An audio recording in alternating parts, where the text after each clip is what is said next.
there, Chris Paul, Paul Pierce, Blake Griffin, DeAndre It's kind of like a full everybody. circle moment for you, after, your career in the NBA started off early, you left, you traveled around the world, and then you end up back there towards the end of your career. It's an amazing full circle. And I remember this guy saw me, one of my coaches who I started basketball first. His name is Vaja. He looked at me like, oh my God, man, Lou, you look like you're going to be something in the future. I'm like, what did you see in me, man? I'm just a normal kid. And he's like, oh, raise your hand up. Do the hands like this. Can you run up and down? And he gave me a ball. Can you dribble? Like, try to make a layup like this. And he's... Welcome back to Beyond the Buzzer, the podcast that examines the interplay between success, balance, and adversity for high-performance athletes after retirement. Today's guest was Nikoloz Tskitishvili, the former number 5 pick in the 2002 NBA draft. You heard that correctly, the number 5 pick in the 2002 NBA draft. Along with an NBA experience, Nikoloz played in Europe, Asia, and the Middle East, and is now back home in Georgia helping the next wave of Georgian hoopers who aspire to play professional basketball. This episode is truly eye-opening, as Nikoloz candidly discusses the pressure he felt being 19 years old, far away from home, having only played basketball for 5 years, and expected to carry an NBA franchise. Nikoloz's journey is nothing short of remarkable, and is a true testament to his resilience and unwavering commitment to supporting his family after a tough upbringing in Georgia. Before you enjoy the episode, make sure you hit the subscribe button below, follow us on YouTube, Instagram, and all podcasting applications. Enjoy the episode.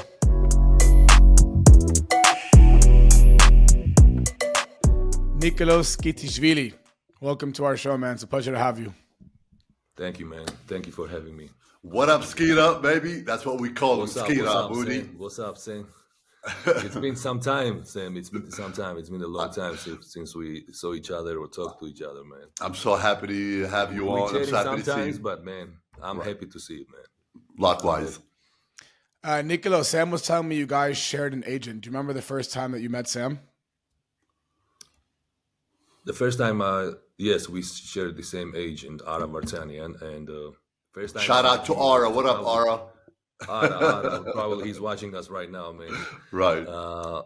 Ara is our guy, man. He's not just agent. He's brother to us, man, and he helped us a lot in through our careers, and I really respect this guy. And Sam, I met him 2015. We end up in a Clippers arena for fun, just playing horse games from beginning, and he end up they liking us, so we end up in a scrimmage games they had Clippers runs, so a lot of NBA guys, a lot of teams also, and we was doing fine, man. We was doing fine, and somehow it turned to in a serious way that they were interested in us, and I end up in the Clippers. That's how I end up in the Clippers. I was just there for vacation. Me, Sam, Ara, we got together, we barbecuing and every day, stuff like that. And one of the friends, the Jordanian man, remind me. Zaid Abbas. Zaid Abbas? Yeah, right? Or not the basketball player? No, man, the guy. Enver, my guy. Why I forgot his name? Yeah, Enver, because he was working with the Clippers at the time. He was working with the Clippers, and he said, "Why don't you, guys come and practice a little bit? Like, right? You might as well. You are here in LA, stay in shape." So that's how we got together. That's how you ended up on the Clippers, but that wasn't your first experience in the NBA. Or that was like, how old were you at that time? Oh man, it was like how many years was that? 2015, 16, something like that. So I was that's like 9 or 10 years passed after I left NBA. Right. Yeah. Okay. And you were saying how they didn't even recognize you, right?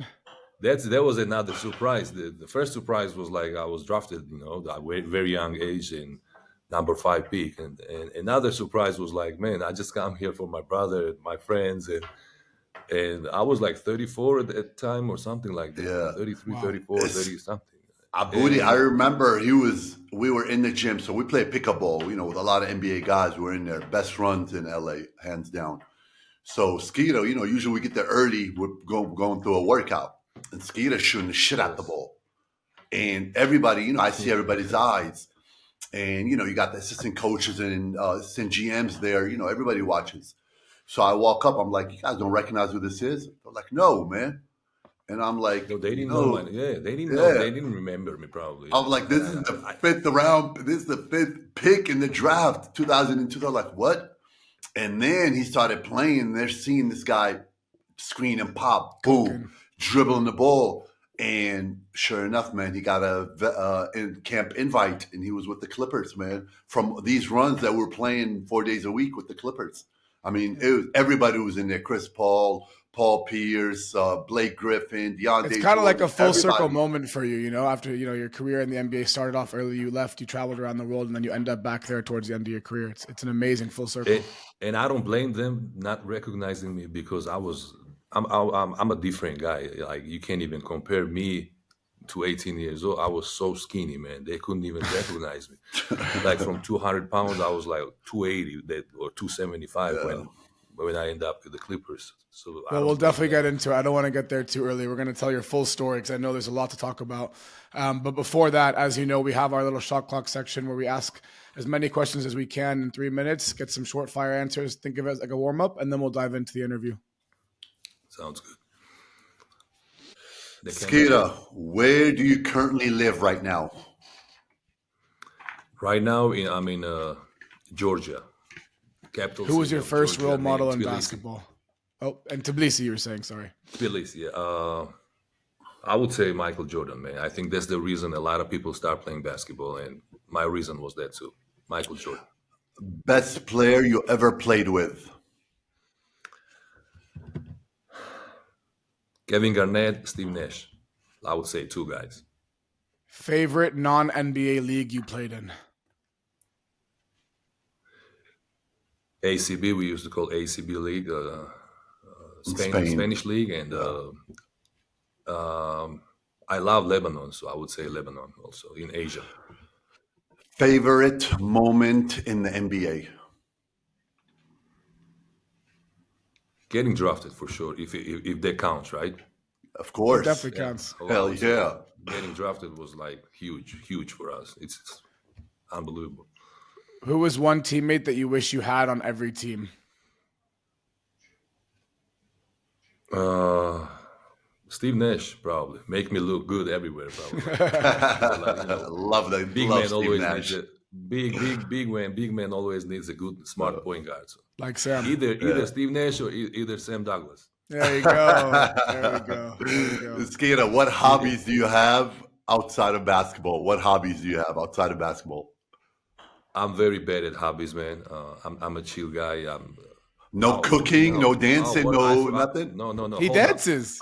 You dance. What do you Working out, mean? man. we dance sometimes, like my Okay. wife teaches me some dance moves because she used to dance a long time and she was very good, popular too.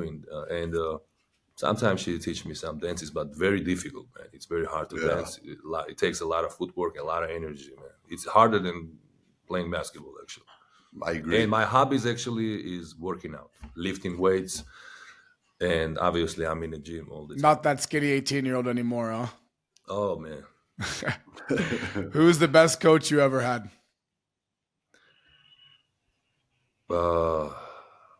Growing up, my best coach are probably the guy who found me first in Georgia, and I spent probably like 3-4 years with him. And one of my favorite coaches because he guided me not just basketball in a life too. His name is Vaja. And as a professional career goes on, and probably from the leagues, I would say Mike D'Antoni. Okay. Toughest player you had to guard ever?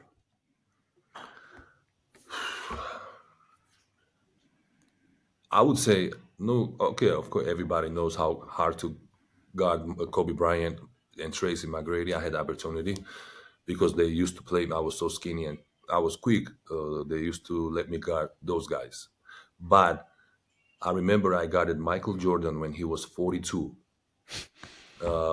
Nuggets we played against, Wizards. This guy gave me 19 points first half.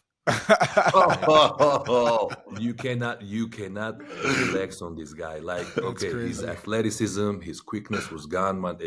As soon as you blink, man, he was gone. He was gone. Like you Love it. You cannot leave him alone. Last two He still gave us questions. hard time. What's the one Georgian tradition that everybody needs to experience? Gathering, man. We have a special gathering. How like we love guests, man. It's not something that it's I don't know, man. Like we are very good at it, man. I think our profession has to be some. We have to meet people in the airport and take them to the city and guide them, just show them around. We are very good at this. Hospitality is unbelievable. Hospitable, yeah.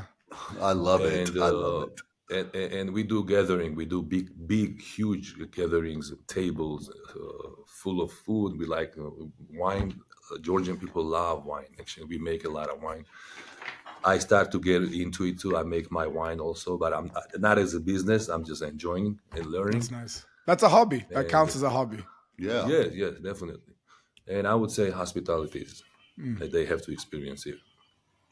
Man, I want to go back and ask him about guarding Michael Jordan because that kind of stood out to me. You know what I mean? At 42, because not too many people really realize how freaking good Michael Jordan is. And I know now we got a lot of young audience going to be watching us. Tell them how Jordan was at 42, how good he still was. Unbelievable, man. He was playing different. He was playing mind games. He always played mind games, Right. but without athleticism. So he had to do more mind games. Like his IQ was. Right. He had to play without ball. Also, he couldn't. Right. You know. when Was you- he still you- physical you too? don't dominate. He was still physical a little bit or not really? He was not that physical. He still had some athleticism, but the creating space for his shot was crazy. Yeah. He still had that fadeaway, man. And first of all, me, it was my first year when I played against him, and my first or second game against Jordan. Oh, wow. I was nervous because it was my first or second game, and then I was nervous because I know I would guard him because of my position. He was on the same position. My coach. For told me context, you were that- saying so you're a 7-footer, but they were playing you at the 2 when you first got in Yeah, the NBA, because right, which is I had shooting hard guard. time. I had hard time to guard Carmelo, Shaquille O'Neal, Tim Duncan. Man, back David then, the I think centers most back people would have a then. hard time guarding those guys. Oh my gosh, the names. Man, yeah. So they saw I was struggling in the preseason Right. games. Man, I was really struggling. Can you imagine guarding Carmelo with his elbows and his arms he had? Sometimes, the rotation, I was ending up with Shaquille O'Neal. And I remember Oh my one time gosh. somebody passed him, and I looked, he was coming like he was going to dunk on me, and I jumped outside of the court, outside of the line, to make sure I was going to be safe. Yes. Jeez, So man. that's why they put me on that position too. Yeah. And Oh, go ahead. so coach told me that you have to guard Michael because you are long enough, you have a long arms, you are tall, you are quick. So maybe we have a chance like to contest his shots. We're not saying that you're gonna stop him, but just to contest his shots. But didn't work. You got switched off in the second half, huh? Hey, You don't know- feel you know, bad. Don't feel bad. the A lot of second people half- didn't work for a lot of players. Actually, first half didn't work, but second half he got tired. Okay. funny. Then you can tell he got tired. He didn't play much. 42 years, man. That's The other thing I wanted to ask you about before we go into the main interview, you mentioned a close friendship with Kevin Garnett. He's someone that obviously, if you don't know him and you see his persona, he's intense and he's a competitor and he talks a lot of shit. But obviously having someone like that in your corner probably helped your transition into the NBA. What was your friendship like with him? How'd you guys get close? I had a better, how to say, not relationship, but even nobody liked playing against KG. Like everybody thought that he's an asshole guy, like because he always cursing, he always tried to not bully, but he's not, he's not nice to the players. Like he always talking, Yeah, trash. he's intense. So yeah, and I didn't have that much, opportunity to guard him, long time on the court, maybe a few minutes, 3 minutes, because I was not playing that much minutes. But I was hearing from my teammates that he's not a nice guy, he's an asshole. So once I become his teammate, man, my thinking about him, my mind changed, man, because the once you become his teammates, man, he love you like brother. He takes he takes care of every player, every teammate, even all organization, the people in the offices, man. He comes with the presents, holidays, Christmas, New Year. You got something on your chair. Wow. Wow. It's not about that. It's not about gifts, but the way he takes care of you, man. It's The unbelievable. He thought, yeah, it's the protects you. effort, He of Yeah. he will course. protect you on the court. He will protect you outside. A Sometimes he true calls you up, man. a true leader. Man, sometimes he called you up, Nico. How you doing, man? I know you're not playing. You are frustrating, but take your time. Be patient. Everything will, be on What a time. guy. You just got. I wish I listened to him, man, because I asked for trade because I was not playing there too because you got KG on your spot, and Yeah. he was like, man, calm down. Everything will be okay. I wish now I listened to him because it makes sense now. I remember one guy came to the training camp, and you could tell this guy was struggling financially also, and struggling to make the team. And we respected him because he tried his best, but he couldn't make the team. We got Marko Jaric at his position and Troy Hudson as a point guard. So the coach cut. They release him from preseason, and the guy comes with a stack of with a rubber band on cash. And he's like, I forgot his name. What was his name? He's like, man, I really appreciate that you come here. You tried your best, and this is for me just a gift, just to Kevin take care Garnett of did that to the yourself. guy. Yes, I That's don't know how crazy. Wow. much was it, but it was a lot. It was a That's lot of crazy. stack. It was a lot of That's money. Wow. crazy. Well, look, I mean, there's What a obviously a good lot guy. to unpack from your NBA career as well as your career in Europe and around the world. But before we get there, obviously, I would love to speak about your childhood a little bit and everything that you overcame on your way to the NBA and becoming a professional basketball player, right? So you were born in Georgia in like the mid Yes. '80s, and by the mid '90s or early '90s, even Georgia, I believe, sort of declared independence from Russia and wanted to become its own country. And in that, there was an economic downturn that sort of took place, and it made basic things like water and electricity quite scarce for the average person in Georgia. So, can you talk us through what you remember from your childhood up until the very first time you picked up a basketball? Well, as I remember from I was born 1983 to 89, 90. That's when the problem starts. So during that time, everything was okay. It was a nice life that we had. We was in the Soviet Union, but only problem was we didn't have too much freedom, like traveling outside of the country. Like for example, if we are back in the Soviet Union, probably I couldn't even make the NBA because they would not let you go. So we had to play Mm. local league. No matter how talented you are, you cannot leave the country. But other than that, we had some upsides and downsides too. Many downsides. I remember I had a very good childhood, even though like my mom raised three kids without father. We had that was very hard for us, but she tried everything to replace this, and it was a lot of pressure for her also. But we understand that, and we try to help mom also. Um, then when 90, 80, 89, 90 came, then we tried to separate from Soviet Union, and that's when the problem started.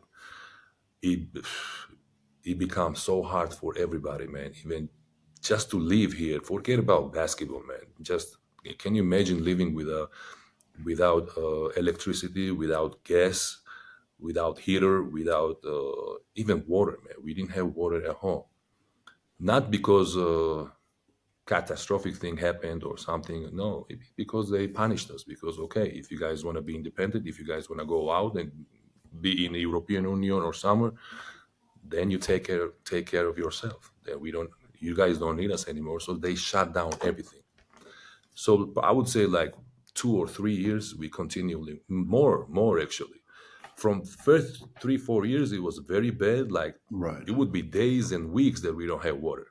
But then last three after 3 4 years, then it become like slow by slow. We have like every other day, like no electricity or no water until 2000, I would say. So growing up there, and I don't know how basketball survived here, man. not just me, how basketball survived. People loved basketball here so much, but nobody knew about us because back then you don't have no information about Georgia and what's going on. You just hear about bad stuff, political issues, but who cares about basketball? But to be honest, basketball back then very famous. Even though it was the hard times, you see full arenas everywhere. Man, you go to the basketball games like first couple or four teams you Mm. go to, man, you enjoy basketball. It was like 5,000, 3,000 people every game. But you And I didn't start remember, playing till later on, correct? How come it took you long to sort of fall into the basketball? I don't know, because nobody had time. My mom worked, my aunt worked, and we just had a hard time to survive, and nobody had time for basketball. So I remember I was watching 90, 96 Olympics. It was 96 in Yeah. Barcelona or somewhere. I forgot. I No, was watching 92. first time. Was it 92, 92? The Barcelona? That's 92 was the, Barcelona, but yeah, 96 Atlanta maybe. Atlanta. Yeah, I 96 think 96 Atlanta. was the States. So, Yeah. so as a kid, I was watching on TV, and I was lucky enough because we had electricity that day. So they was watching a basketball game, me and my friends, and it was very interesting sport for me because how they fly, how they dunk, the Were Michael you Jordan, the tall already as a young kid, or did you grow late? I was tall, but I was nothing like this tall. You Okay. could say I was above average. Okay. So I'm like, man, this is interesting. Let's go outdoor and let's play basketball. Let's try it. We enjoyed that much that game. I don't know who they played against, Olympic team, Dream Team.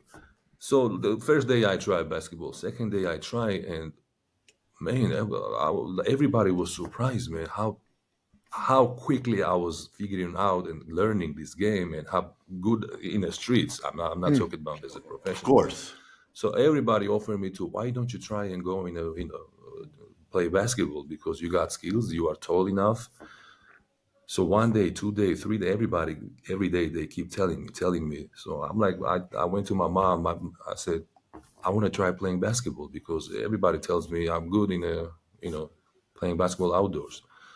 So that's when I went first time to this one of the basketball gym we have close to my house. And I remember this guy saw me, one of my coaches who I started basketball first. His name is Vaja. He looked at me like, oh my God, man, Lou, you look like you're gonna be something in the future. I'm like, what did you see in me, man? I'm just a normal kid. And he's like, oh, raise your hand up. Do the hands like this. Can you run up and down? And he gave me a ball. Can you dribble? Like try to make a layup like this. And he stopped me and, kid, I think you're gonna be in NBA next 5 years. Wow. I'm like, You're what, 14 at man? this point, How correct? how can, man? Since that I start playing basketball with this guy. Every day he's been telling me that you're gonna be in NBA in 5 years, but Hey, you don't know. Skira, did, I'm, did you go tell your mom about that message? Like, Mom, there's this coach that I just met and told me I'm going to be an NBA player, or you didn't even really think about it? he used to call. He used to call home and tell my mom how special I was in the basketball, and he tell my mom that in 5 years I'm gonna be in NBA. But my mom was laughing, like how can you Right. tell to somebody this? Yeah. It doesn't make sense. I It's can it's not imagine. realistic. It's not. So this guy would not tell anybody that in Georgia, and he had some experience in the basketball, but he would not tell anybody this, but only me. It's not because he's my relative or my father's friend or no. He did. He saw I talent. don't know him. He's so raw talent, man. He But saw the also, like you talent, said and earlier, that you had danced before, right? And that probably made a big difference with your footwork and your coordination. he was surprised because of that too. I think because okay, that time probably I was 6'3", 14 years old, still tall, right? 6'3" is tall I mean, for I'm 30 and I'm not even 6'3", so it's fine. okay. Compared to 7 footer, like, okay, Yeah. you, it's okay height Yeah. for the basketball player, but when he saw the footwork and the talent and Yeah. the moves I was making, the flexibility I was having, uh, I don't know. He said, 5 years I'm gonna play in NBA, and it happened. In five Wow. years, I end up in NBA. Skira, I don't want to still go into the basketball yet. I want to talk about your childhood.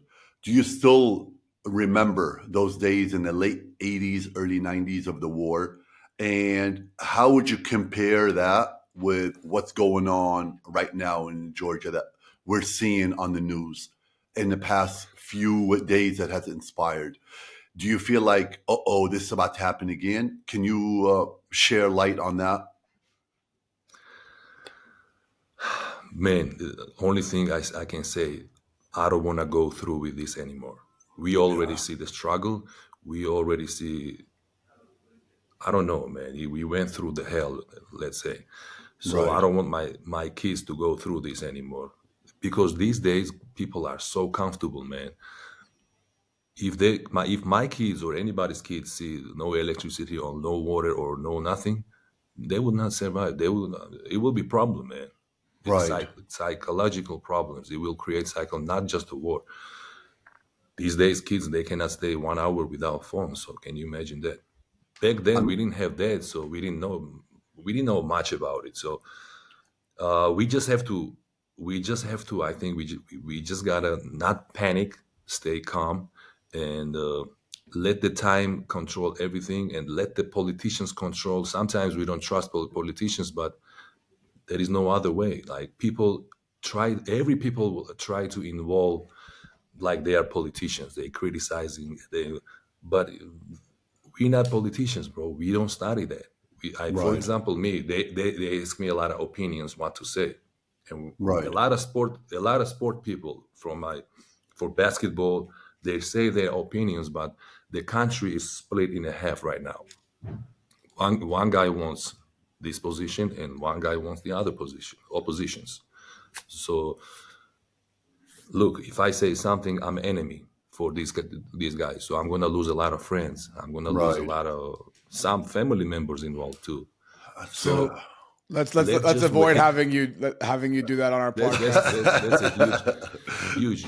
Yes, no. we want to be a free country. Yes, we want to be in Europe, but not with the war. We cannot war, man. We are only five, You, four you, million people.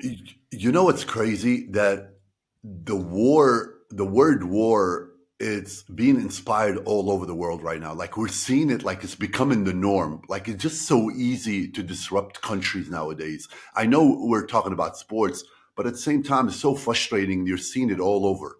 Like and I think people are it's becoming like the norm to just turn on the TV.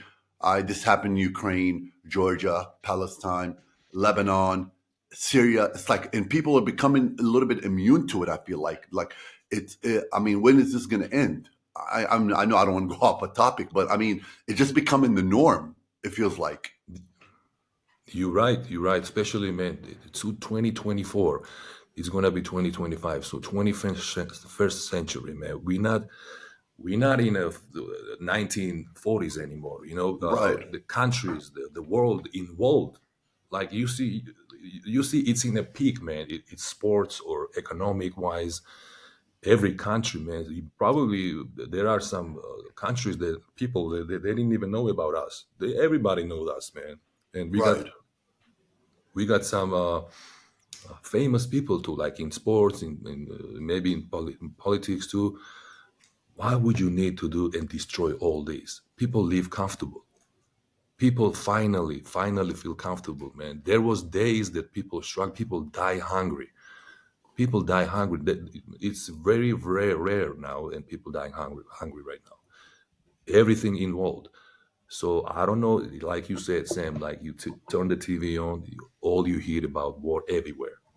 Everywhere. It's like somebody up there, somebody Yeah, controlling and having fun. It's like somebody having fun with us, playing chess games. But I think we, as a people, as a humanity, we just gotta yeah, understand that we have to be peaceful, we have to be calm, yeah. and make a decision on a calm mind, man. And Correct. if we understand this, I hope everything will be okay. Nikoloz, you mentioned that you grew up without a father, but I know from my friends in Georgia that it's very common for young men to develop like very strong relationships with their friends in their neighborhood, kind of like a community, right? And we spoke about this previously. As you began becoming, a more prominent basketball player in Georgia and then in Slovenia and Italy before you made it to the NBA.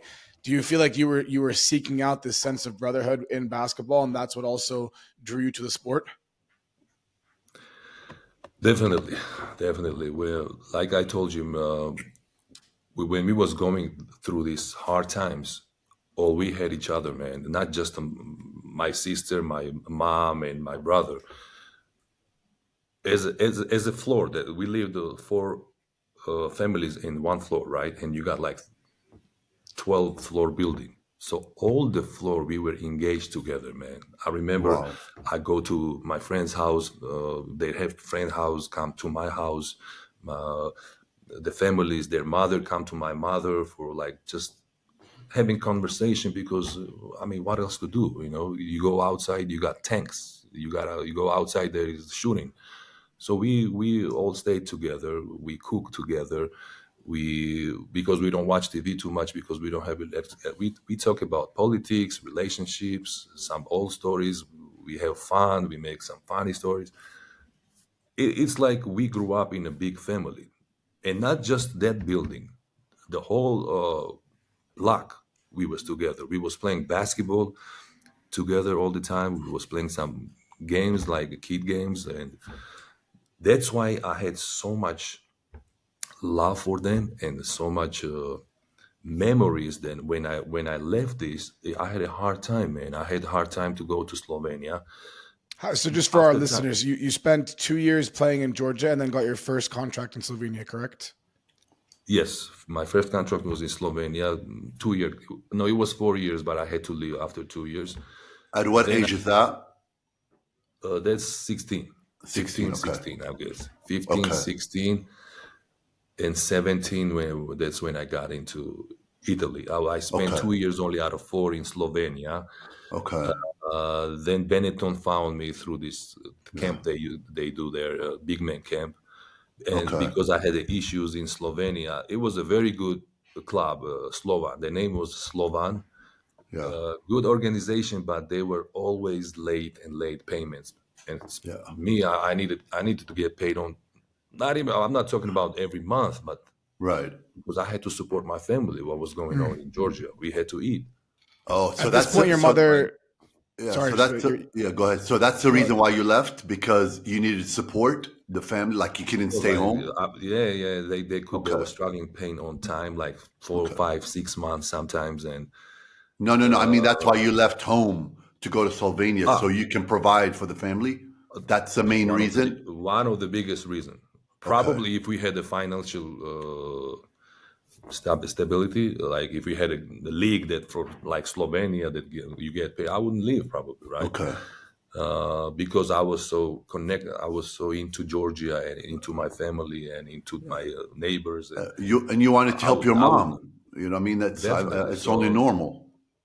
So yeah, I mean, then I leave because of issues. Then I leave Slovenia. I got lucky enough to sign this EuroLeague team in Benetton Treviso, and I got lucky to have a coach like Mike D'Antoni.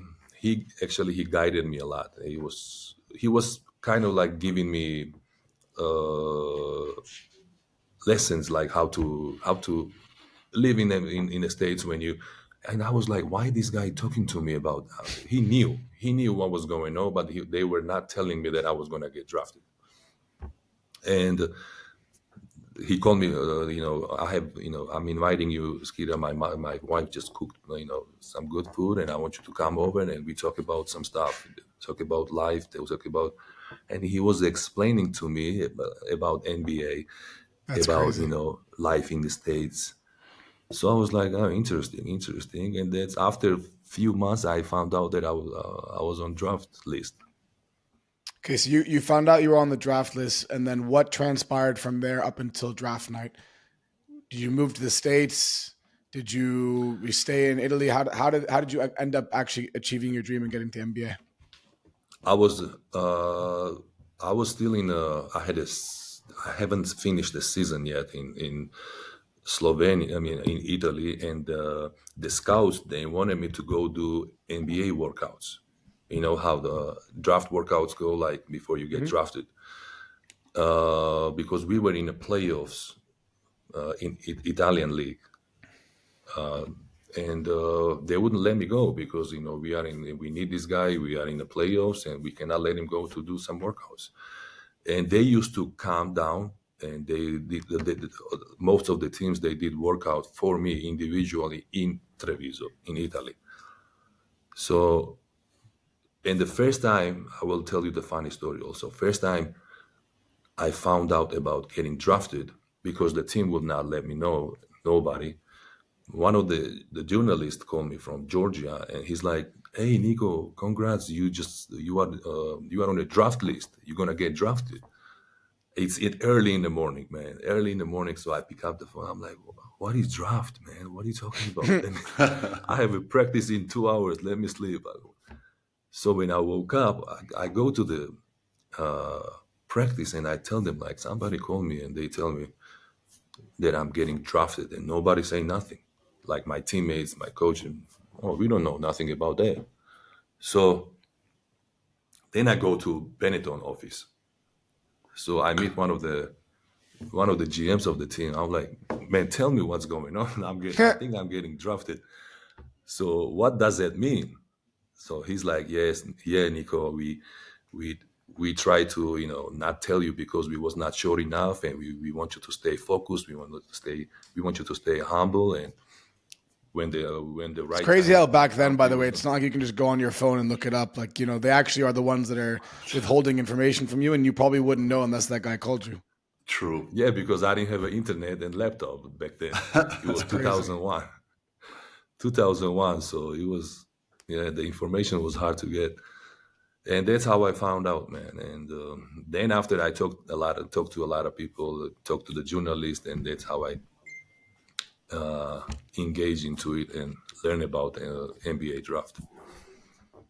And then draft night, hearing your name then called. The draft night, then the draft night happens, man. Then I get ready, I travel to States.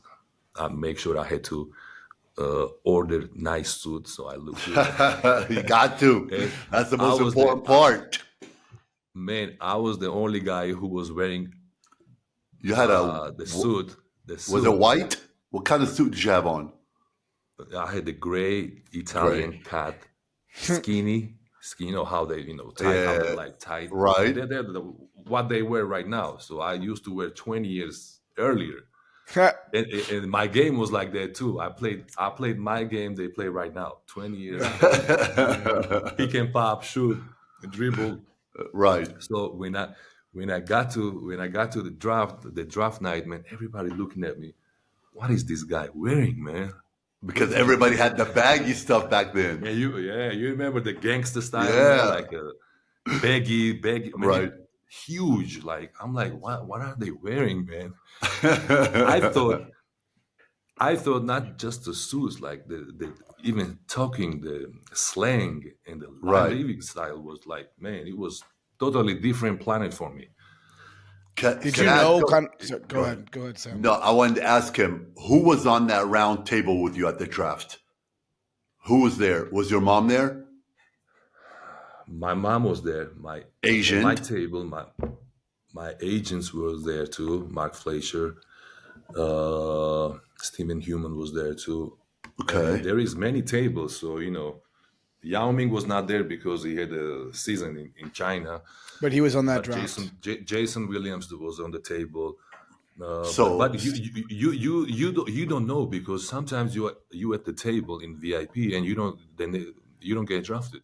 I was gonna ask. So that's my question. Was when you went there, did you know that you were a lottery pick? Did you have any idea of where you were going to go in the draft? I believe we spoke previously. You mentioned that they ranked you 10 on the draft list, but you ended up going 5th. So, I mean, how much did you know before going in there? Usually, it's not allowed to players to. I mean, they don't tell you because I don't know why. It's some kind of rule,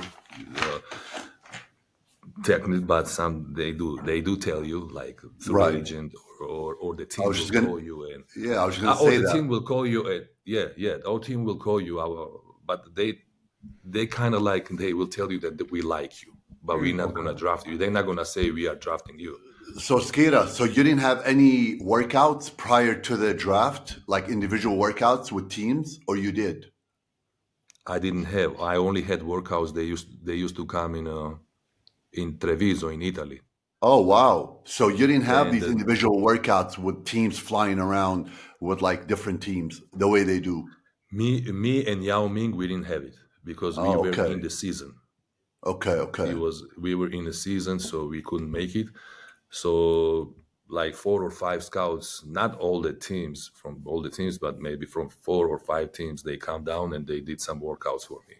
Okay. One of them was, I think one of them was Miami. I remember Detroit, and I don't remember the Mm. other ones. And so I'm in a So, hotel. I'm getting ready for the draft. It's a late night, and the phone call comes. Me and my mom in a hotel room, and I pick up the phone, and this guy introduced himself to me. Hello, Nikoloz. I'm this and this from the Denver Nuggets, and how much you know about Denver? I said nothing. I don't know nothing about. I'm just happy to be here. But I heard about Denver. It's nice. It's green. It's a lot of mountains. Good people.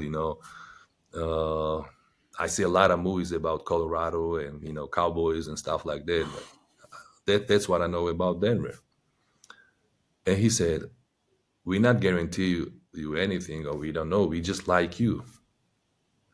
And when he's trying to hang up, he said, "You welcome to Denver." I'm like, "Hello, hello. What did you say?" He hung up. oh, I love That's that. that's the only thing I know about it. I was not still sure because you never know. You still go on the VIP tables, and Right. your heart beating. You don't know you're gonna get drafted or no. And I also know that my agent told me if you're not in the top 10 pick, we're gonna withdraw your name. We don't want number 11 or we don't want number 12. That Mm. we're gonna withdraw, and you're gonna continue playing Benetton and develop. We don't Can want nothing you unless it's top 10. can you I'm like, tell what? our can you tell the people why they wanted to hold you out? What's the difference between being top 10 and being 11 through let's say 30? Well, hold on. The lottery actually is the first 14 now. It's changed. Yeah, but it's back then. That was Back then it That was top 10 yeah, only. top 10, yeah. So that's why I want you to go into that so let people know the difference. It doesn't make any sense. As long as you are ready and you play, you are number 10 or number 30. I would rather now be 42nd pick, but be ready, be strong, experienced, because I know with my experience and confidence, I'm going to play good. And it's better than you get drafted number 2 pick or number 3. You got all this pressure on you, all this money thrown at you, and you're not ready. What's going to happen in the end? Mm. You're going to leave the NBA. So it's like risky situation. Me and my mom, we sit So down it's together mostly financially the difference, financially, right? because but financially, and plus you also think about it. What if I broke my leg? What if you get injured? And what if nobody wants you anymore? You know what I'm Mm. saying? Like, Yeah. okay, let's take number 5 pick right now because in the future you don't know you're gonna get drafted. Maybe you have a bad season. You're not that talented anymore. Something Yeah. happened to you, so it's Right. very risky. Yeah. But for me, I would rather stay in Europe, play 2 more or 3 more years, get as much as experience, get as much as training as possible. Uh, and I was doing that actually, man. I had a very good people around me in Teramo. Pasquale, I remember Renato Pasquale was taking care of me a lot. He was assistant coach Mm. of Mike D'Antoni. Man, he used to work me out at 7, man, 6:30 a.m. every morning. But I Both think him, it goes yeah, back to both. what Sam was saying, though, right? Is that you made this decision to leave early to support your family, and obviously, when you get the opportunity to be a lottery pick and see real life changing money for the first time, it's difficult to tell a kid like go back to Europe and be patient, right? Right. You develop your game. Obviously, for you, you're confident. You've gone from not playing basketball until 14 to being the 5th pick in the NBA draft at 19. You were probably thinking, I'm ready for this. I'm going to go in the NBA and do exactly what I've done in Italy and in Slovenia. So it's easy to say that now looking back, but I think most people would have done the exact same thing you did in that situation. Definitely, because it's like one-time opportunity, right? Man, this opportunity doesn't come. Like I say, if I don't take this, next year is not guaranteed. Forget about Exactly. 10 or 12 for 25th pick. You might not Mm-hmm. even make it, 100%. and you never know what's going to happen to you. And 100%. financially, there was perfect situation for me, and for agents because number five was perfect for us, for them, and for me also. But there is Man, downside. Like it's you don't for me, it's better to go there ready. It's not a good idea to go there to grow up there. Mm-hmm. To somebody like, yeah, okay, let's take time, and maybe in 5 years he's gonna be ready. No, it's not how it Back works. then, it's impossible, man. Back then, you have to survive first or second season. it's- Okay, there are some plays they got lucky players, like O'Neal, German oh, O'Neal waited like 3 4 years. Jermaine, yeah. Skeeta, do you remember who the four other draft picks ahead of you? Yao Ming, He was number man, I one. remember, I remember, man. I used to read the comments about my getting drafted, and people talking about like, what Yao Ming? You got man, number one should be Nikoloz Tskitishvili. What you talking about, man? You guys don't know what kind of skills these guys had. I'm like, man, what people talking about, man? I haven't Crazy. even played the actual game yet. Even EuroLeague, I was not playing. I was just a pure talent. Like you can tell that, oh my God, this guy will be special in the future. But Yeah. that moment, no. The future, what I was Who's number promising for the two? future. Who's number two? Number two was okay. Yao Ming, Jason Williams, Correct. From Duke. Three. Drew Gooden. No. No, Drew Mike. Gooden was Mike. for Dan Yeah. Levy. Dan Levy. Correct. Mike Dunleavy Drew from Duke. Gooden, me, and the Right. guy Wagner. Number six was Yeah. Wagner. Dwayne Wagner. Correct. Dwayne Yeah. Wagner. This guy was killer, man. This guy Yeah. was pure scorer. Just had injuries. Yeah, 2 years only he played in the league, and that's it. Yeah. So Nico, Mas- you mentioned that you were drafted and people were kind of viewing you as this like promise, but you've been candid about how you speak that the NBA is the only real place that you say maybe you didn't fulfill your potential. Can you tell us a little bit about your career, some of the highs and lows, what you remember, and then when you decided to transition back into basketball overseas? You talking about the whole career or just the NBA experience? NBA for now, and then we'll NBA. get into. At least your first 2 years with I was Denver and the struggle that you had because it was tough for you, especially the confidence, the shock. It's first time kid from Europe coming to the NBA. It wasn't easy. It was not easy at all. It was Yeah. not easy. Like I said, man, I was a player who was like developing quickly, man, very quickly, from place to place. So they wanted me to go. Like I had offers from in Europe, from Slovenia, Benetton. Before Benetton was many teams that we passed to go to Benetton. I was I was in a senior national team. Before senior national team, I was developing so quick. Every year something was happening. Like under 18, under 20, then senior national team. Then Slovenia happened. Then Benetton, one of the best EuroLeague team, and that year we went to Final Four. So then you got a lot of options. That a lot of NBA teams, a lot of scouts, they come and they are surprised. Like when I do workouts, I used to hit like 10 out of 10 3 pointers. Man, I don't know what was going on because I would say I was getting lucky also, but the workouts I was doing it, man. Scouts was like, man, we haven't seen something like that. And the practices they used to attend in a Benetton that we practice between each other, right before the games. Right. I was killing. I But was what, killing what, it. what was the difference between that and going to Denver? Yes, you are in the Okay, NBA right that's now, what I'm but talking what's about. the difference? So But why couldn't Skira be able to do what he was doing in Europe? pressure. I Pressure. think Okay, it's pressure. that's what I want to hear. Tell So me about the so pressure. you, I was involving so quick. Then all of a sudden, I crashed into the big wall. You know Okay, what I'm saying? Like a lot of pressure. Everybody comparing you to Dirk Nowitzki. They comparing to, oh, this guy mixed with Kobe and Kevin Garnett. It's like Kevin Garnett and Kobe had a kid. So I'm like, okay, man, what? Even it was surprise for me. Like, why would you say something? Every time they come up with these unreal, stories that it make me more pressure. So you're How listening can I? to these echoes and these stories were actually getting to Yes, you. yes. Okay. And the scouts writing about me, and this guy's unbelievable. He will be better than Dirk Nowitzki. He will be better than Paul Gasol. Man, come on. It's now I have to go to the game. Right. This is what I was thinking before the game. I have to perform like Nowitzki or I'm nobody. So I was Mm. going to the games. If I don't score 15 or 20 points, then I'm gonna look like bust. So man, this really affected me, man.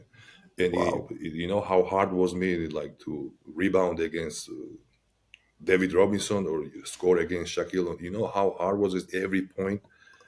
And And it's like you just know turned what, 19. Skeeter, what people don't know back then, the Western Conference was extremely tough. The Tim Duncans, the Shaquille O'Neal, like you said, the West was very tough, and it was a very physical game. And I think you came from Europe as a skinny guy, and they expected you to be physical right off the bat. And I don't think they were patient enough with you. Yes, the skill wise, okay, I had something. You Right. can tell the skill wise, man, this guy will survive. The experience comes when it's problem and the physicality.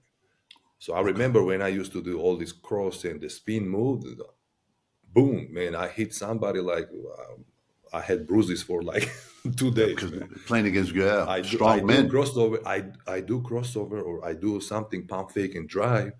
Man, this guy right in front of me again. I cannot beat this guy, man. They are so strong and quick and physical. So that's what I'm saying. Like 1 year, and in 1 year you got 82 games. Then next year starts, and man, and it affects you, man. It takes time. It takes time, and all of a sudden I was like, man, let's leave this place. Let's get better and let's come back again because I'm not How getting many better. years in the NBA did you spend before you had this realization? After every 1 year, I wanted to leave Wow. Wow. because the basketball is what I love till now. So Mm. if I was not on the court and if I don't do what I love, then it's not basketball to me anymore. It's a Mm. business. Uh, Even though it's not a smart way to do, like business wise, No, it you have makes to sense, right? 100%. yeah. But for kid, this is how I didn't care about that much money anymore because okay, Mm. now we save, now our family, we are okay. Now all I need is to play games, man. Because if I don't play the games right now, next 2 3 years, then my future is in danger. That's how I used to think. Instead of okay, work hard, be patient, Right. be professional, and the time will come by itself. But back then, I didn't understand this. Skira, I think you lacked mentorship because I believed you gave up on your NBA career way too quick. Because for a guy that got drafted in the fifth pick, sorry, of the first round, to leave in 2006 and you got drafted in 2002, extremely early. And I think Yeah, you needed that mentor, that vet that can mentor. guide you through it. And I Or a think, coach, or a better or a coach, coach, you know? or a GM. Like I think if probably you would have been drafted by so-called Spurs organization where they invested in you, player development, and were patient with you, I think you would have had a long 10, 15-year career in the NBA, especially with how talented you are. A guy that can shoot, a guy that can dribble, a high IQ, can play inside, outside.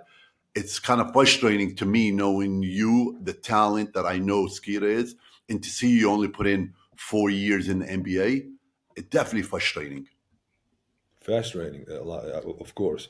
And I didn't get lucky also because, like you say, if I end up in San Antonio, if I end up with Phil Jackson also in Lakers, man, they have patience. They don't need you right away. You know what I'm Right. saying? They will take you. They will give you that 10 minutes, and they know how to. Get the best out They of know you. how Yeah. to. Yes, yes, because the communication is different with Popovich and Phil Mm. Right. Jackson, and the coaching staff I had, man, they were sitting on fire. Also, if they don't win the games, they get fired. But these Your guys don't environment care. is so important when you play professional sports, not just Oh basketball, not just yeah, NBA, right? It can be Great. bad Yeah. coaches, bad teammates, bad agent. Like if you're not in the exact situation that empowers you to grow and to play well, then anything can go wrong. Abudi, remember we I, saw that with another European player, Darko Milicic, and that's a friend of Skira. Do you believe mhm. he had the same struggles you did, Skira? bro, he was even better than me. You know how much talent this guy had? It's Oh, unbelievable, man. Former number 2 pick in the Unbelievable. NBA draft, for those who don't Yes, understand. yes. Drafted before Dwayne Wade and and Chris Bosh. I'm, and Chris I'm, Bosh. you don't get drafted for no reason. NBA, it's been since the 1950s, right? Right. Man, these guys have experts. These guys have one of the best scouts. Uh, but they you don't get drafted for no reason. There is So something you're that saying gets you essentially drafted. when something like this happens and you don't achieve your potential, most of the time it's mental or it's your environment or some combination of both. Mental plus NBA could something to help you with. Oh. You need, yeah, man, like guiding. Like somebody to Do guide you, somebody to. do do the NBA ask you these questions like right now? Do they ever reach out to you to help these next Europeans and next foreign players that are coming in? Do they ever reach out to you guys? Because I mean, There, you and Darko, you guys were supposed to be the next Dirk, the better than Dirk even. if not Dirk, definitely we would have. Don't have to be Dirk Nowitzki career. You don't have to be better than Kevin Garnett, but we would have Right. decent, nice NBA careers. You know what I'm saying? Yeah. Uh, But do the NBA reach like out to you, ask you questions like, "Hey, what can we do things better?" Or there they was don't? few, there was few teams. I remember we had. I was playing in a national team. We had Eurobasket in Lithuania, Okay. and a lot of scouts was there. And one of the few GMs of the NBA teams was there too. And I know these guys from before, and one of them used to work in Nuggets. And he called me. He called me in a room and Skira, I want to talk to you, and I want to ask you some questions about the new guy we have in Washington, for example. He's like, he's going through in the same situation. He's going through the same journey that you had. He's struggling right now, and we drafted him as a lottery pick. So, what would you recommend to us so we don't make the same mistake as we did to you? So I'm like, man, sometimes we get confused. We are kid, we are young, we got thrown all this money, you got all this hype, and you guys are comparing us to Bryants and Nowitzkis and Garnetts, which is it's not realistic, man. So the kid has a lot of pressure probably. So you gotta talk to him, you gotta guide him, not just in the basketball, the lifestyle. We don't know. I didn't know how to pay the bills, man. I made few mistakes, and because of that I got arrested in Denver for 2 days. I was in the jail. That's Oh, crazy. Because yeah, yeah. because I missed few tickets, the car tickets. I missed few payments on something. And then that's when they explained to me, oh, Skiri, you have to hire this, you have to hire that guy to take care of your bills and everything. You have to have somebody for this kid to guide him in every way possible. Not Yeah. just Yeah. the basketball, especially. Like Well, this guy going through a lot of mental stuff right now. I think they forget, man, these guys are coming in young and they have no idea like how to pay bills. Their parents or somebody been doing all this for them. And now all of a sudden you come in and you got all these millions and they expect you to know all this and all that, to have the answers. And like you said, you need guidance. But But this doesn't Skira, happen anymore.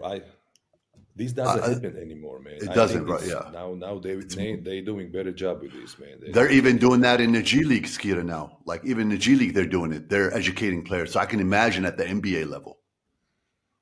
I have a Definitely question the for funding you. changed a lot. Yes. Do you remember your career high in the NBA and who was it against? Oh, my favorite team, Lakers, man. Against So you against had 17 points. That was your career high, and Kobe Bryant had 51 as well. 51. I Tell me about that always night. I always was getting motivated against this guy, man, because Yeah. this guy and Michael Jordan. Uh, it was I was very motivated and angry also because the day before, 2 days before, I got arrested for the ticket I told you.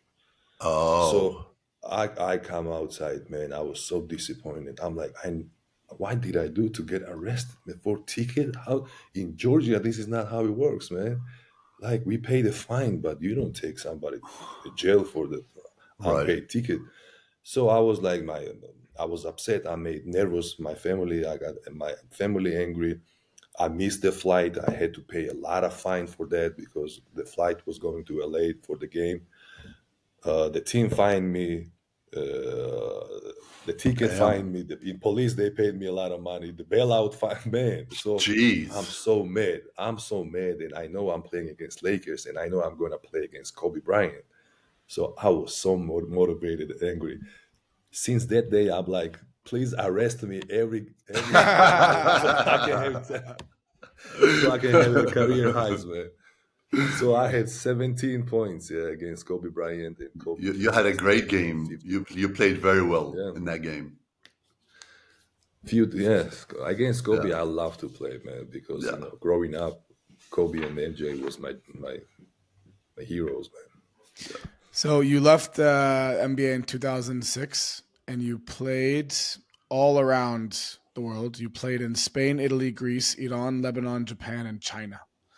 So I Yes. think it's easy to sit and say, you regret X, Y, and Z about your your NBA career, but at the end of the day, basketball still took you around the world. Can you tell us a little bit about your post NBA career, what it was like living in all these different places, meeting people, experiencing new cultures?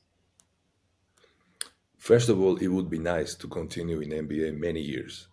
But the other side, I look, man, I gain so much.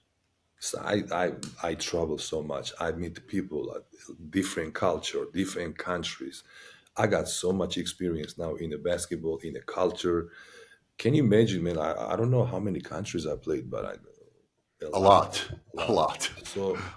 So I wouldn't have this opportunity. For example, I'm not saying everybody should do that I did, but I wouldn't meet so much people, and I wouldn't have so much friends, and I wouldn't know about different countries' cultures, man. I'm so rich with this right now, man, because I can go in every country right now, and I know people are waiting for me there, and they are happy to see me there. Wow. You know what I'm saying? And none of those MBS guys probably have this opportunity though, because they don't know them. They're from TV probably, but I had a relationship with these people, and people now these days they know about Iran, they know about Jordan, they know about Lebanon. But back in the day when I was like 2006, they all hear bad news about these Mm. countries, Right. because of how they show on TV. I didn't want to leave Iran. I didn't want to leave Lebanon. So I was going to ask, you said your favorite I league was to so play in comfortable was there. was Spain, but where was your favorite place to live in terms of the culture that you experienced? I like the Asia part too. I enjoyed a lot in Lebanon, and I enjoyed a lot in Iran because the people was so great to me there, man. A lot of And people always one ask time, me about Iran. Like, how'd you play in Iran? What the hell was that all about? Tell them, Skira, Iran was nice. first of all, they respect you, and if you are a good player, they give you good amount. Second of that, there was not even one day late. And Yes. in Spain, I had to pick up my salary after 6 months late payments, man. That's crazy. And that's the That's the Overseas best ACB, life. right? country. Like that's the top league in the They, world. then they don't want to leave you home alone, man. All the teammates, all the friends want to call you, Skira. We know that you are alone at home, and I don't want you to be lonely. They want to take you out all the time to dinner, family gathering, picnics, and it's unbelievable. And they're so polite, man. They are so Yeah. polite. And I had opportunity to be in Jordan one or couple times. yeah, I Same remember. culture, man. Yeah. Same. But I People remember are when you happy. played in China at the time, and I was trying to get Ara to get you on my team. I'm like, Ara, please get Skira on my team, but you end up going to Fujian. And I booty wanted him on my team because I know me and him would have been And cooking. we didn't have a good point guard. If I had a good Yes, point guard like you, it worked for me, man. man. It would work for me. Do you feel like at any What? point in your international career, so either in Asia or in Spain, you played at a level that is consistent with like sort of the potential you feel like you had when you were young? At any point were you happy with how you were playing? I did. I could do always more. I mean, I was the guy who I don't know how to say. They expected more than I was. You know what I'm saying? Everybody look at me like, oh my God, this guy can be this guy can, but they don't understand me who I am. Sometimes some of them they don't even know my game. Mm. Like not everybody can be Michael Jordan and Kobe Bryant and Dirk Nowitzki's, right? Mm. Like what gives you that much knowledge that you know about me? I mean, how you know that much about me? Media loves to You know what build I'm saying? something up and create a story, It's obviously. Right. impossible. So always, I was always behind expectations. I was But for always yourself, because somebody fuck what everyone else thinks. But for yourself, did you ever feel like you played at a level that makes you happy? Lebanon, Asia, Lebanon. I agree. Iran, Lebanon. Uh, Lebanon, you were a because beast, man. The numbers you were putting in Lebanon were freaking insane. unbelievable, man. Yeah. 50 points and 55 points. Yeah. Oh, he was fucking killing. That's crazy. And he played on the same team as Fatty. So imagine having him and Fatty on the same Oh team. no way, that's crazy. Yeah. So that's when I didn't feel pressure, because that's when I know these people really wants me, man. They wants me. They want me to play, not just be on a bench and not just be part of the one of the just to fill the roster. Yeah. And it's more difficult to play there than in NBA, if you ask me. You know why? Because it's a cutthroat, they call it. One One bad bad performance, holla. out. Skira. But how the hell? Okay, I know Aro was trying to convince me, but he was able to convince you. How was the big three? Like, was that a good experience playing in a 3-on-3 big three? Very good, man. You don't understand how fun it Tell was. me. This is a great thing Ice Cube came out with, man. Because That's so funny. man, all we do after we retire, some of us we still think we are basketball players. Me, if you ask me, Right. my mind stuck. He doesn't. My Right. mind doesn't know now, still playing or still retiring, because That's so funny.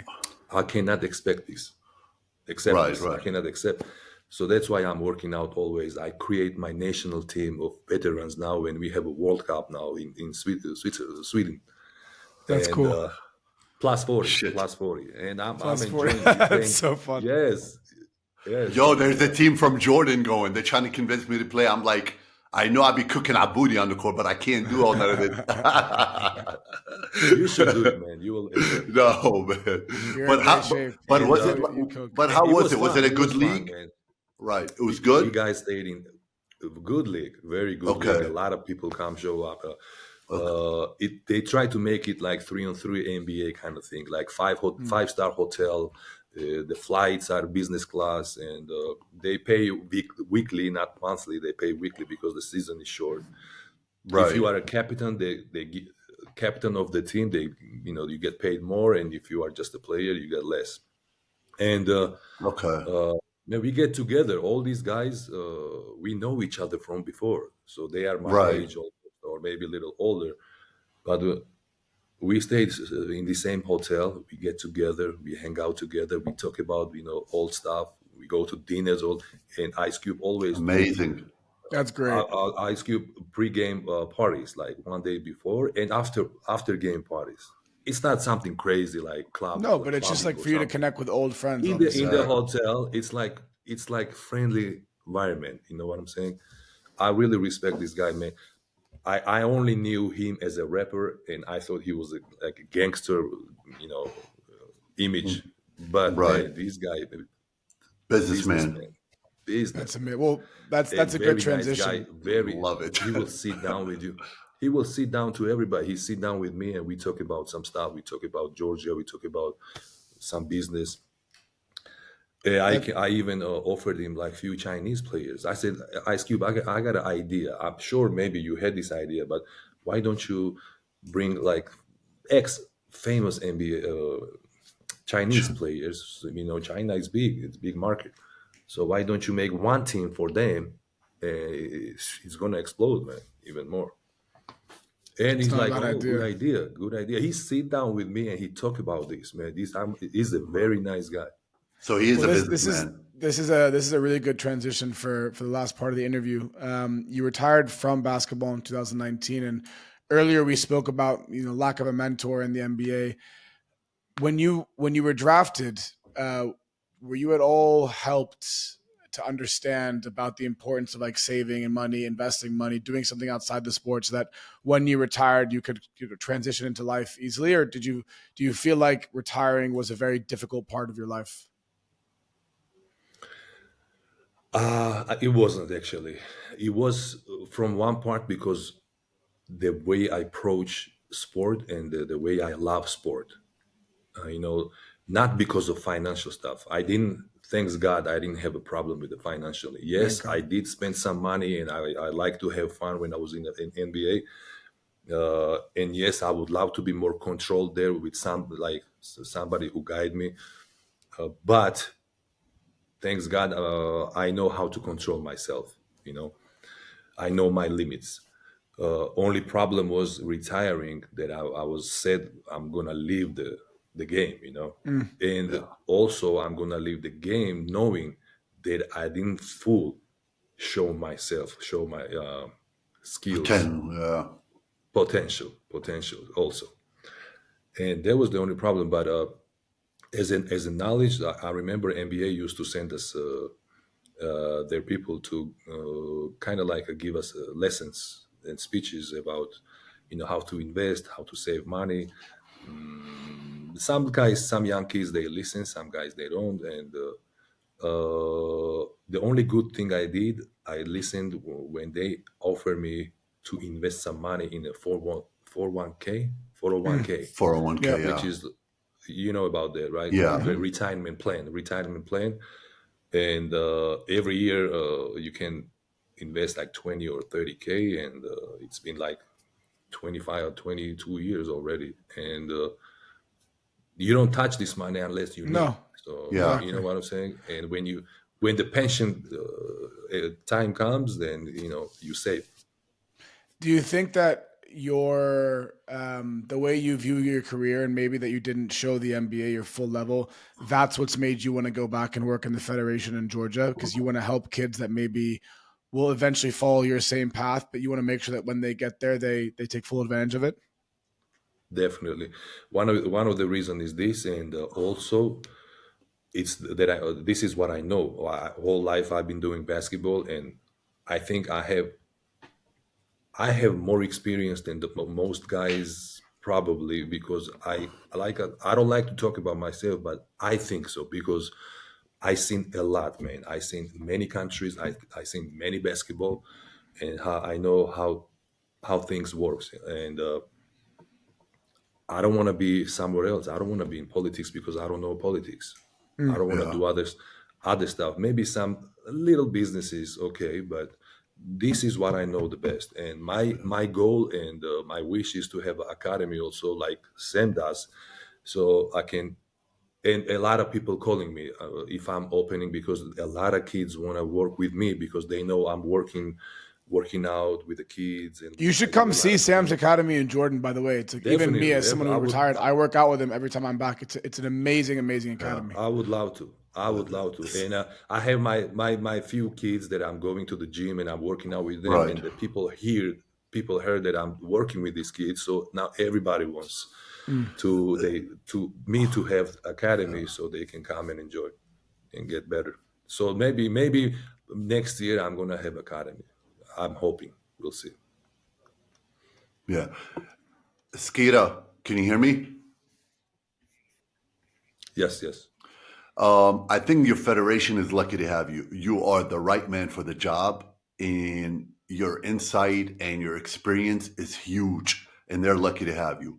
But like, just walk me through your day to day now. Like, what do you usually do? Like, what's going on with Skita? Other than, are you doing anything else? Like, what do you usually do? Uh, my first job, I always say, is to take care of my kids. Man, that's the biggest Love job it. I can have. So I can guide them to have a better future than we had. This is the best thing for the father, that son is better than father, right? Or daughter is Right. better than mother and father. So then, like I say, my the day goes so fast, man. These days, I don't know why, because of traffic probably. You want to do so much things, but man, all you do is stuck in the traffic. and it Right. gets dark already. And you can do more than two things or three things a day, no more, Right. because of it's huge traffic in Georgia lately. Wow. So do you go to And office every day? Are you at the Federation every day? no, I don't need to go there every day. Okay. Luckily, uh, I do a lot of, like I told you, I'm doing wine also. I have a land in Georgia that Mm. I was interested to grow wine, and also I have a walnut, Chandler walnut. They say I plant a lot of Chandler walnuts, so it takes time to. Probably it's been like 7 years, but hopefully Is it's is gonna be this again next is year. this like a investment? Is this like a business that you're actually with the wine and what you're doing, or it's just like It just is. for fun? It is small investment. Hopefully, it can turn out smart investment. So we'll see. Then I do, like I told you, the veteran The national veteran team. team. Yeah. Okay. We have three practices, and we try to play one game with the Super League or A League just to be in shape. We playing amateurs league also just to be in shape. Then I'm involved in the regions, like from federation. We travel a lot to regions. We have this program from FIBA. They help us. They give us some amount of money, and then we have to put down 20% also from the money they give us. And we buy a lot of gifts. We get delivered from FIBA, or we order in Turkey, and we go to regions to make basketball more popular and help. Like Wow. we bring them the You're like an basketballs. ambassador, essentially. Yeah. Yes, we bring them a lot of basketballs. We talk about basketball. We give them speeches. The young kids, like my stories, my NBA stories, my career stories. And we even ask, we meet the municipalities of the cities to talk about how important it is to have a gyms there, because we lack of gyms. We don't have enough basketball arenas outside. And we've been doing good so far. Love it. Like we've been successful. Like 3 or 4 municipalities, they already built the gyms, and they trying to have academies for the kids. And now they are interested to have a super league teams Wow. to qualify for super league teams. So the kids, they are practicing, so the kids have a motivation to end up in the super league teams. Skira, aren't you doing something with the NBA too? Aren't you an ambassador for the NBA as well? Right? I do, yes, as an Right. ambassador, yes. You're And right. we get called up sometimes, like a few or 3 times a year, and we go for the meetings or junior NBA, and Okay. we help the coaches, local Phenomenal. coaches, to guide the kids. Yes. I would like to ask you a personal question. You don't have to answer it, but you said, and I loved it. You said first things first. Like, I'm a father. But obviously, you told us candidly again that you lost your father too. What does fatherhood mean to you, right? Knowing that you weren't able to grow up with a father, but now you've got 2 kids, and you even said that given what's going on in Georgia now, you're worried about putting them through a similar situation you went through. How is your relationship with your 2 kids? What's that like for you?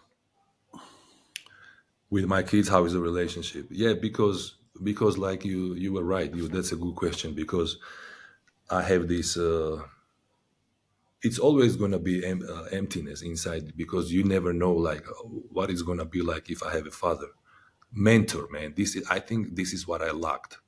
Mentor from the mother did an unbelievable job. I can never repay her what she done to me. It's impossible, man. Till this day, and probably all life, I respect her so much what she did for me.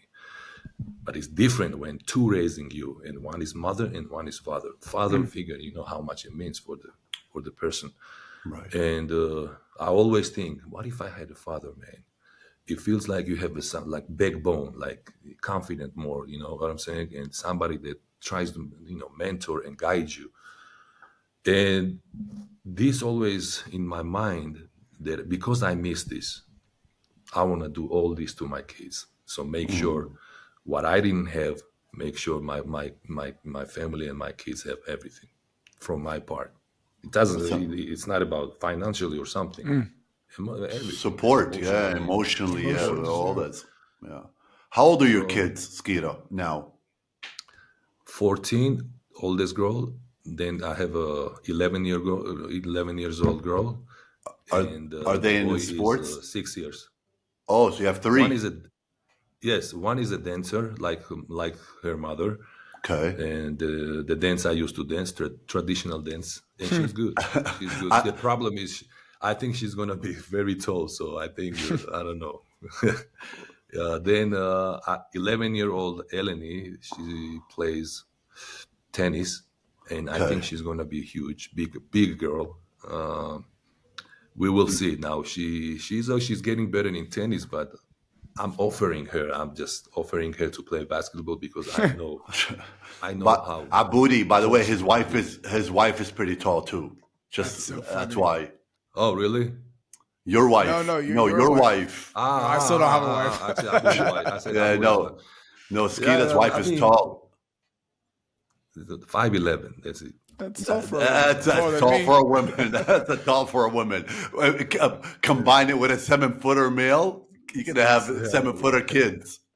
Skeeto, we And the youngest is boy Michael, and he's like he doesn't know yet basketball. Yeah, We try to bring him once in a while in the gym, but he doesn't ask me yet. I don't want her to get bored of it. You know what I'm saying? yeah. yeah, It's not the time yet. It's yeah. It's gotta so be too it's gotta be early. natural. 100%. Natural. Yeah, you're right. You're right. Skeeto, we end our show with three questions that we ask every single guest. Before we wrap up, Sam, do you got anything else you want to ask for the main part of the interview? No, I don't, man. I mean, it's been amazing for him to share his journey and his path to everybody that's been watching. I mean, you're a phenomenal person. I mean, you're a close friend to Thank you, me, man. and I am so happy that you finally got on this podcast and share light on this. And I think you're going to help a lot of athletes, especially athletes from Hopefully. this side of the world that think, hey, I can go to prep school in the States or college. It's the same. It's like you getting drafted. You go into a new culture, new country, expectation is high. And I think the way you spoke on it, you're going to help a lot of people. And I appreciate you. Appreciate you for the time. Thank you, man. Appreciate for the good words and happy to see you guys, man. No, but I got a question for you. Happy to meet you, man. Great to meet you, Nicola. But we still have three questions left. We Yes. ask every guest. Go for it, Sam. One thing that you haven't accomplished that still keeps you up at night. Other than basketball, It could Anything be in anything, life. anything in life that at night you'd be like, oh man, I need to accomplish this. Something that keeps me up at night. no, we already know that it could be. That the first thing comes in my mind is a basketball, man. I mean, you can tell how much you love basketball, man. And that's why I said, Some people think, oh man, this guy. What else you want, man? You do travel the world. You was in NBA. You was there. Man, you played everywhere. You know, financially, no. When you know what's your potential and when you know what you can do more, that's you can. You always like think about it like, man, I should done it more and I should done it better. I would say it's basketball for sure. okay, Sam, I'm just going to ask your question. We'll keep it at two because mine Yeah. won't be as relevant. I agree. If you could have one conversation with anybody from the past to the present, who would it be with?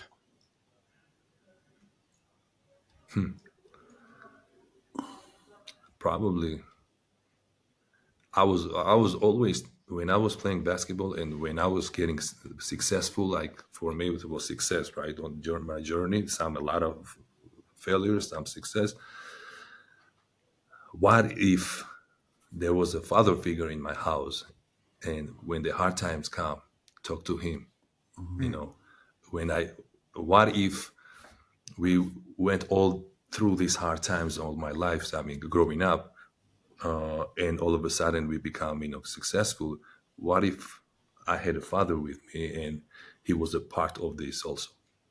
So definitely, man, there would be a Well, I father. think maybe what you went through makes you appreciate your ability to be a father to your two girls and to your son. So, and that's a Yeah, wonderful thing, and I'm sure that they're very happy to have you as a father. Obviously, it's the first time I've met you, but you seem like an incredible person. You've got such a great story. I can see why Sam speaks so highly of you. We really appreciate you taking the time to come and share your story with us on this podcast. And I really do hope I get to meet you soon. Maybe come to Jordan and we'll play a little one-on-one in Sam's gym. Would love to. Let's get it. We got to set that up. Any guy, anytime you guys want to come down to Georgia, don't be afraid of what's going on now. But I was supposed to come for a wedding in June actually, but one of my best friends, he just canceled it. Unfortunately, I was really looking forward. It was going to be in Tbilisi. You're gonna love it, and if you guys like to drink a little wine and eat a lot of food, man, don't be shy. Don't be shy. I'm waiting for you guys. We might take you up on that. Yeah, and definitely one day we gotta meet up somewhere, man. For sure, brother. Nikoloz, thank you so much. We appreciate it. Good to having me, man. Good to having me here. My guy, man. Stay safe. We'll stay in touch, brother. If you made it this far, thank you for watching. Make sure you like the video, subscribe to us on YouTube and all podcasting apps. And make sure you follow us on all the social media apps. Another one in the books, baby. Yeah. Let's go. Yeah.